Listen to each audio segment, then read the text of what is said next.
everybody, Zachary Levi here. Over the last few months, we've brought you exclusive behind-the-scenes looks at the final hours of development of Tomb Raider. You've seen Camilla recording her last few lines, Rihanna musing her last few words, and Jason completing the last few notes of the score. As those key pieces lock into place, it's time to reveal one of the last portions of the game, and a team that's been shrouded in secrecy for 2 years. We're here in the beautiful and freezing Montreal, Canada, to bring you the final hours of Tomb Raider multiplayer edition.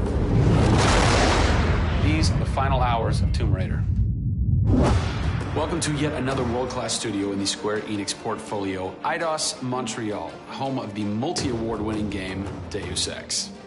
Locked away in one of the far corners of the studio is a team of experienced, passionate professionals who have been specially brought together to create the first ever multiplayer component to the Tomb Raider universe. Let's meet the team behind the vision, direction, and decisions, and hopefully get a chance to play a few rounds. Here we are at Eidos Montreal. Before we get into why we're here, Carl, you now have an amazing stash, my friend. What is the impetus behind this? As a studio, we've been participating in Movember. A good friend of mine, JJ Owens, works for Movember in LA. We set up the gaming challenge, and we brought studios from all around the world together. I think so far we've raised somewhere in the region of $140,000, $150,000. Well done. Been a big success, although my wife doesn't necessarily always approve. She hates it? Oh, my wife wakes up in the morning. She says that she hates it. She secretly loves it. What were some of the factors that led to a multiplayer facet to this new Tomb Raider? When we started developing sort of our vision for reimagining Tomb Raider, on paper, it was all about single player. And as we started to build that world out, we had the island, we had the Solari and the scavengers. We started to realize that we had this canvas. Great warring factions, great landscapes. Yeah, we had all these really awesome places where it was all about traversal and single player. When we started looking at that, we thought, wow, well, what about multiplayer? Part of the genesis of that was Lara Croft and the Guardian of Light that kind of cracked open a door to lead you guys into the multiplayer into here at Eidos Montreal. Guardian of Light was a downloadable, a smaller scale project, and that allowed us to sort of take the risks that we wouldn't necessarily take on a full-blown project. Guardian of Light was our Pixar short. It's the idea that whilst you're building your big project, you're always thinking about that next thing, but also allowed us to be able to start understanding co-oping and networking. It was a game that actually brought Tomb Raider fans together for one of the very first times. You hear them in their ear, and they were having fun. And as a result of that, that led to us thinking about multiplayer. Hopefully our single-player experience we're delivering is a very sort of single-player, solitary, immersive type of experience. But at the same time, we believed tomb raiding together with friends would be fun. Tomb raiding, I think that's the first time I've ever heard that term. I like that. It's fun. You know, axe climbing and zip lining and the traversal that we get in there and the traps. For me, it was very sad to have that catch-22 of, it would be great to do this in multiplayer, but we just can't split our resources like that. And that's how Eidos Montreal came about. We had staffed up our team to develop a single player. Everybody was gelling together really well, and it wasn't something that we wanted to just bolt on. We always said if we were going to do it, we're going to do it right. If you could have a fan play the multiplayer for the first time, what do you want them saying? For me, they're kind of different moods. It's not like I do one or the other. It's kind of like sometimes I turn down the lights and just play that single-player experience, and other times I want to just jump in and have fun and start killing fools.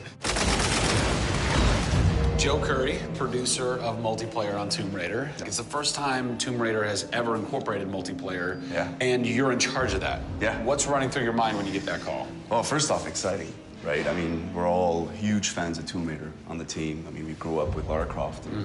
But when we spoke to Crystal, like, we want to do multiplayer, and we're thinking, how do you do that? It's always been Lara's story. You've been in charge of creating the first ever Lara Croft Tomb Raider. No pressure. Multiplayer. No pressure, Zach. Thank you. What are some of the main pillars that you brought over from the single player to the multiplayer to make those two worlds cohesive? The element that really stuck out was survival. The group surviving together. Right. But then traversal, the ability to go up and down and kind of everywhere in a level. The weapons, you know, the characters. What did you guys have to tweak in order to create an engaging multiplayer experience that wouldn't necessarily work with the pieces that were in play with the single-player experience? One example is the bow, especially in the reboot. It's so iconic that we had to make it work for multiplayer. You have a certain forgiveness when you play single player. Multiplayer, players expect snappiness. I shoot you, I expect you to go down, or you can just do what I do, which is take out the biggest gun and just run for them and shoot them out. The environment itself can be a threat.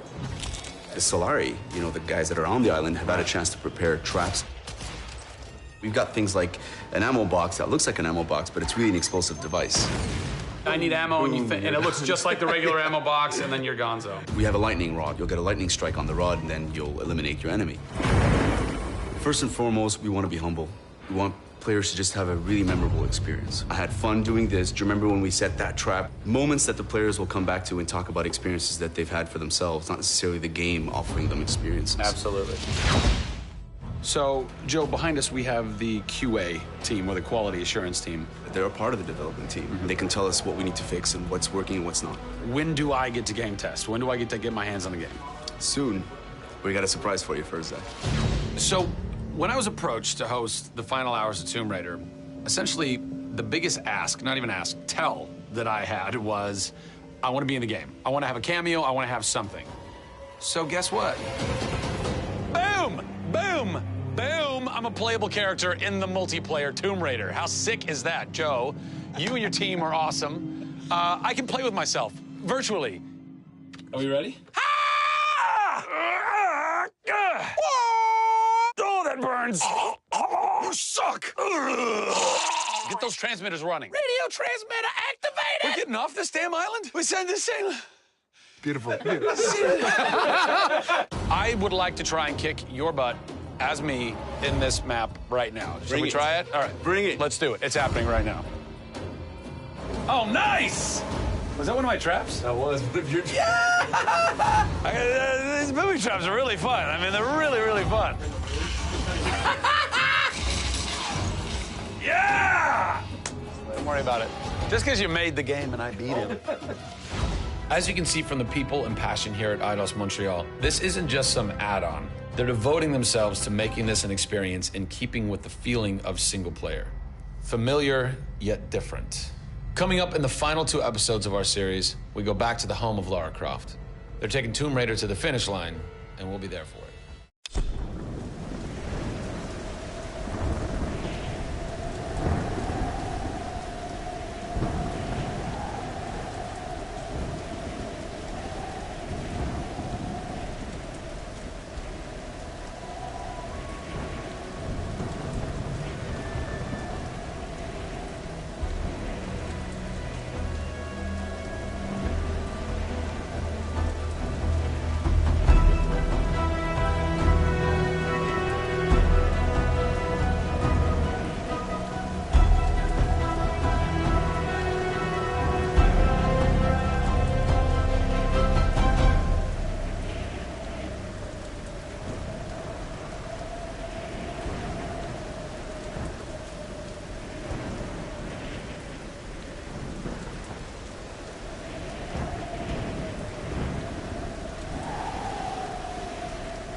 last few months, we've followed the very talented Tomb Raider team through some of the most ambitious and innovative game development the industry has ever seen.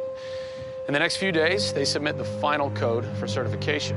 If they pass, game ships on time and everyone gets a much-deserved sleep. If they fail, well, let's not talk about that. I'm Zachary Levi, and these are the final hours of Tomb Raider.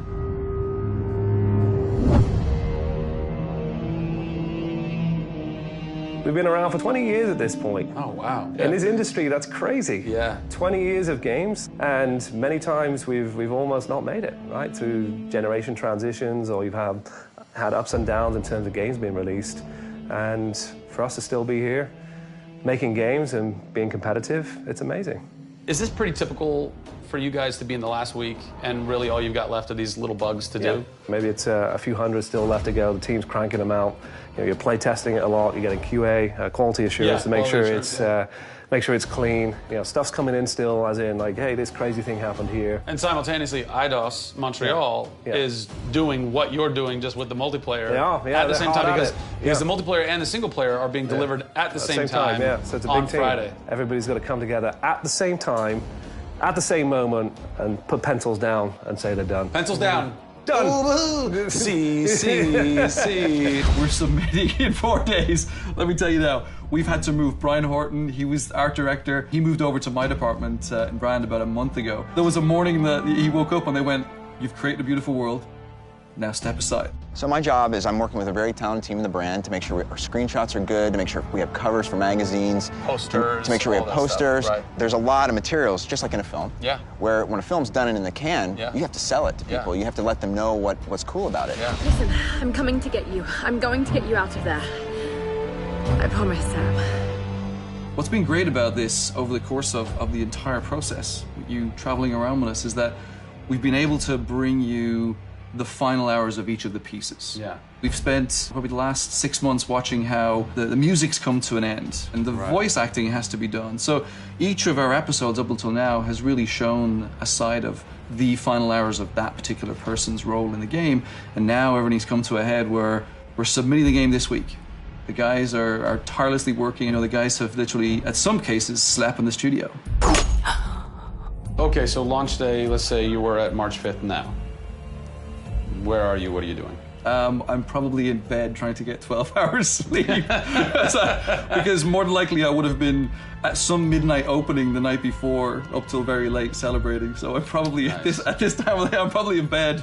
I think a lot of us won't even know what to do with ourselves. You get so heads down in something, and it's been a part of our lives for years now. And you sort of get to that point where waking up in the morning, you're thinking about the game, and going to bed at night, you're thinking about the game.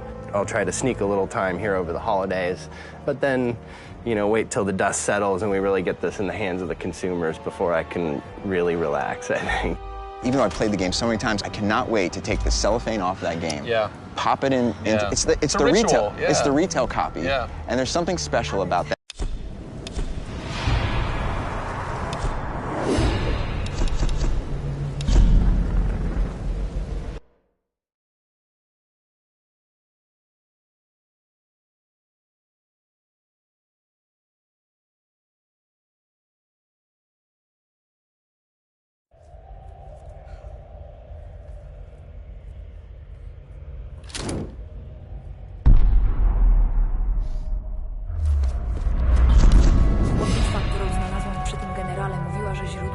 Jest dusza w gnijącym ciele. Wiem, że musiało mu chodzić o ostatnią słoneczną królową, ale nie rozumiem, co Himiko ma z tym wspólnego. Ona była pierwszą królową. Z jakiegoś powodu Matias sądzi, że sam też ma z tym związek. Ale to nie może oznaczać nic dobrego. Niech cię diabli Whitman. Dla dobrej opowieści zrobisz wszystko. Wiem, że odpowiedź kryje się w tej komnacie rytualnej, ale nie będzie łatwo się do niej dostać. Burzowa Gwardia przysięgła, że będzie ją ochraniać. Wiem, że muszę to zrobić, ale bardzo się boję tego, co tam znajdę.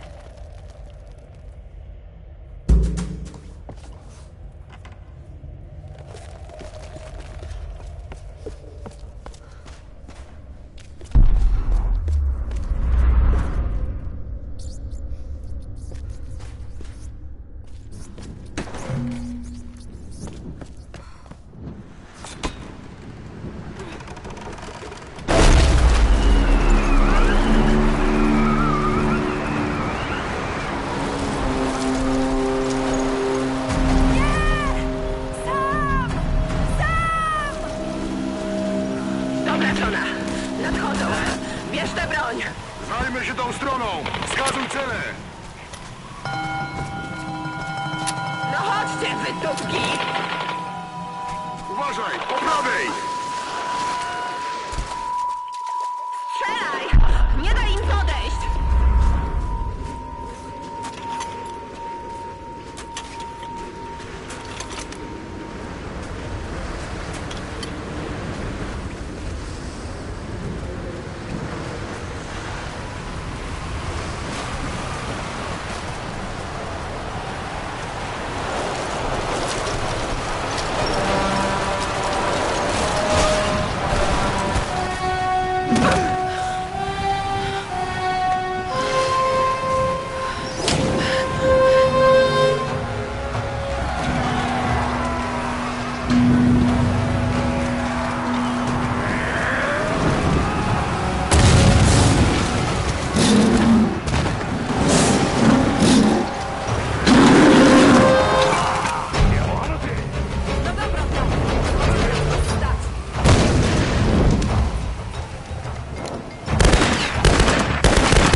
chińska ceramika ma kilka tysięcy lat.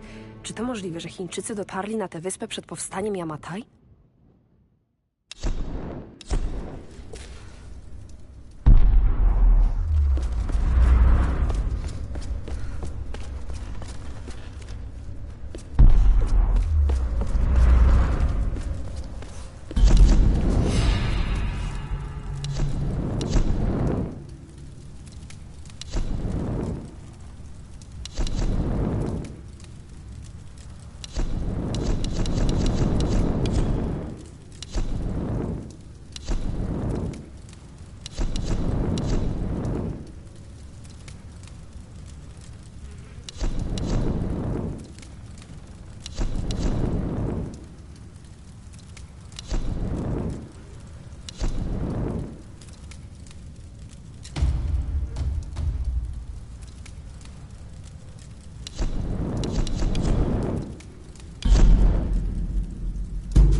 Widziałam podobne artefakty z wykopalisk Banchiang w Tajlandii.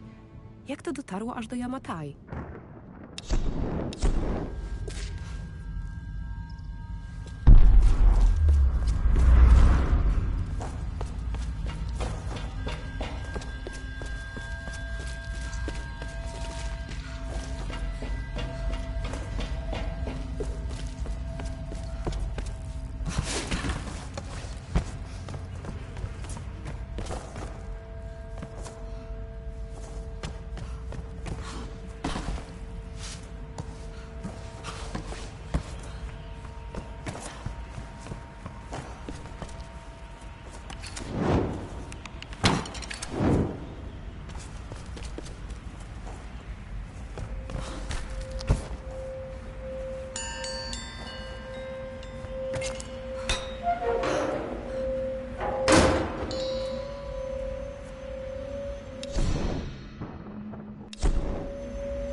Muszę jakoś dostać się na górę.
Cóż, trzeba było to zrobić.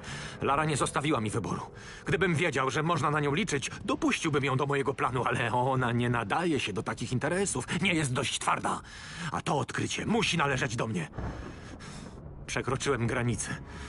To nie będzie wyglądać dobrze, więc tak się nieszczęśliwie składa, że nie będzie mogła opuścić tej wyspy. Ani żadne z pozostałych. Cokolwiek natomiast stanie się sam, to tylko sprawi, że historia będzie jeszcze barwniejsza.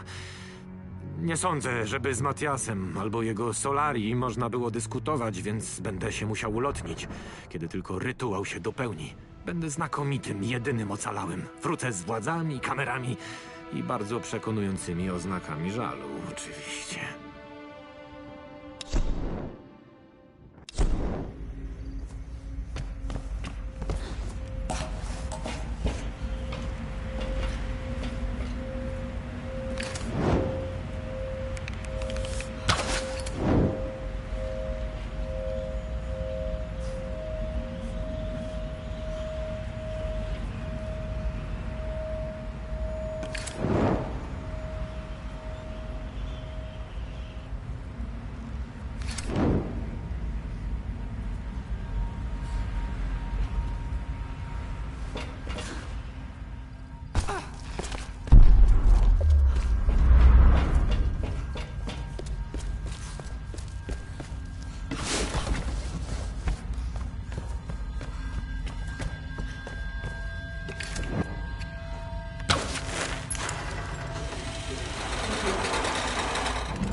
Dobra, poradzę sobie z tym skokiem.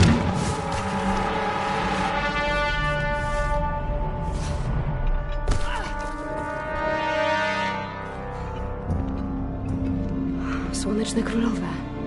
Rytuał ognia, w którym królowa wybiera swoją następczynię. Wybrana kapłanka wkracza do klasztoru. Otrzymuje twoją moc i zostaje nową królową. Zaraz. Wiele kobiet dobrowolnie oddało duszę za ten dar. Teraz pierwsza i ostatnia królowa żyje w niebycie, będąc duszą w gnijącym ciele. Te naczynia. To nie jest transfer mocy. Przekazuje się duszę. Te wszystkie królowe, one były tobą, Chimiko. Pierwsza i ostatnia. O Boże, a teraz chcesz sam. Nie oddamy ci jej. Mam naczynie dla duszy królowej. Muszę powstrzymać to szaleństwo. Nie mam wyboru. Muszę wyjść naprzeciw swojemu przeznaczeniu. Dziś wejdę po schodach do komnaty słońca. Nigdy jednak nie poddam się rytuałowi. Nie przemienię się w królową. Nikt nigdy nie uwierzy, że to, czego się dowiedziałam, jest prawdą. Słoneczna królowa skrywa w sobie wynaturzone, niewyobrażalne zło. Zło, które łaknie o wiele więcej niż tylko ziem i mórz Yamatai. To szaleństwo musi się skończyć. Pójdę więc do komnaty uzbrojona w sztylet, który skradłam generałowi jej burzowej gwardii. Zanim zorientuję się, co uczyniłam, będzie za późno. Dla dobra Yamatai i wszystkich kapłanek, które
porcelanowa waza z Satsumy, prawdopodobnie z wczesnej epoki Edo.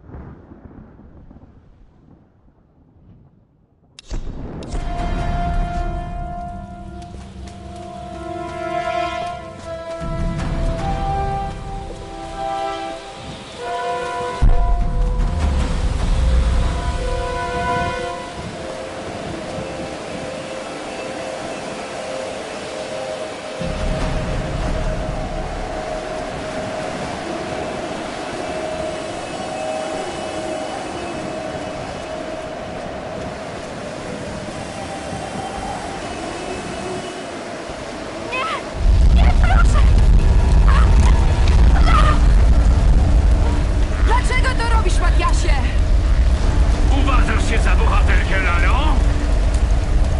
Wszystko, co zrobiłem po to, by przeżyć. Ilu ludzi ty zabiłaś, by osiągnąć to samo? Tutaj nie ma bohaterów.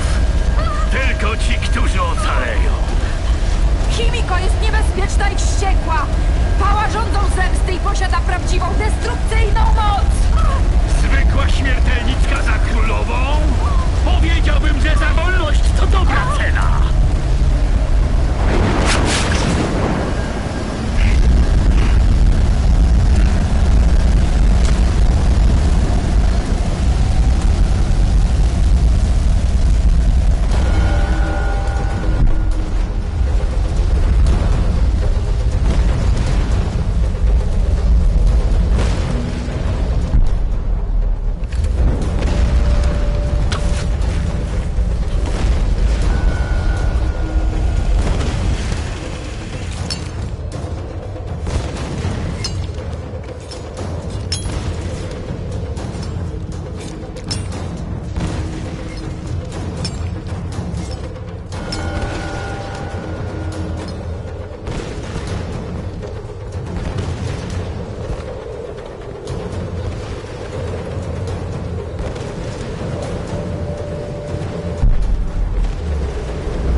nie idą w twoją stronę.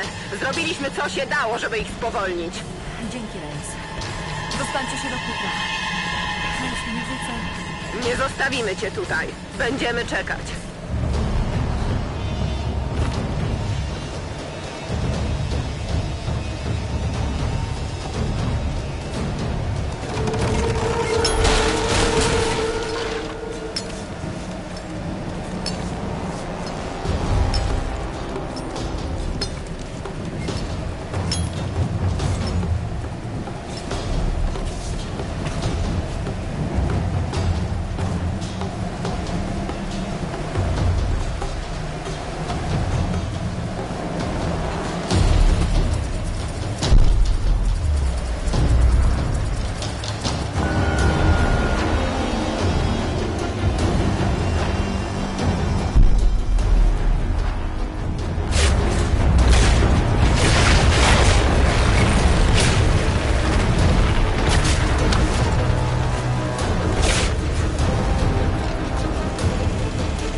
naczynie.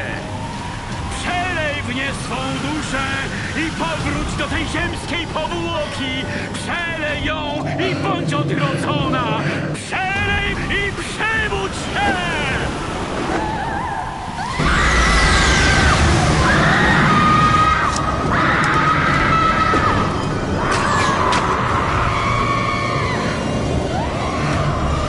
Szlak, muszę tam iść.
Przeżyłam. Dzięki Bogu. Laro, Co się dzieje? jestem tu. Jesteś bezpieczna. Już dobrze. Już dobrze. Uratowałaś mnie. Wiedziałam. Obiecałam ci. Zabierzemy cię do domu.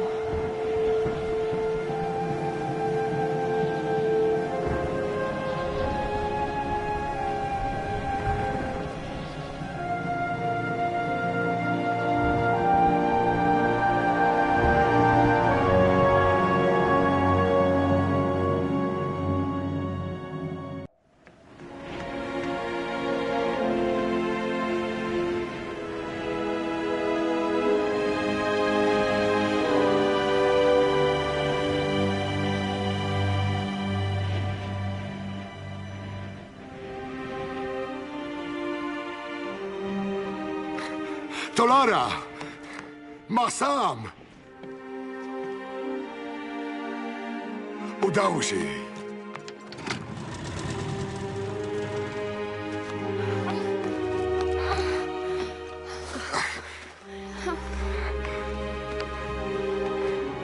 Wszystko będzie z nią dobrze.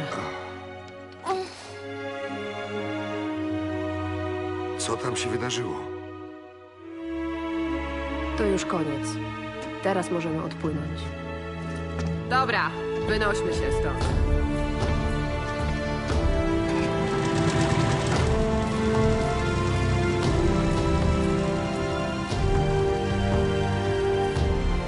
Byłam taka ślepa, taka naiwna. Przez wiele lat odrzucałam ojca, wątpiąc w niego tak jak inni. Tymczasem on miał rację w tak wielu sprawach. Chciałabym mu to teraz powiedzieć. Jest tyle tajemnic, które traktowałam jak zwykłe opowieści, lecz granica między mitem a prawdą okazała się mglista i niewyraźna. Muszę znaleźć odpowiedzi. Muszę zrozumieć.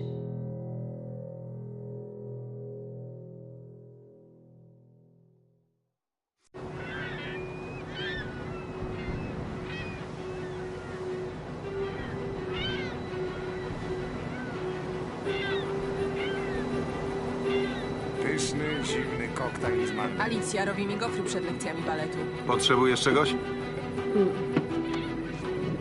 Nie wiem, co właściwie przydarzyło ci się na tej wyspie, a sądząc po twoich ranach i wyrazie oczu, chyba nawet nie chcę wiedzieć. Tak czy inaczej, płyniemy do domu.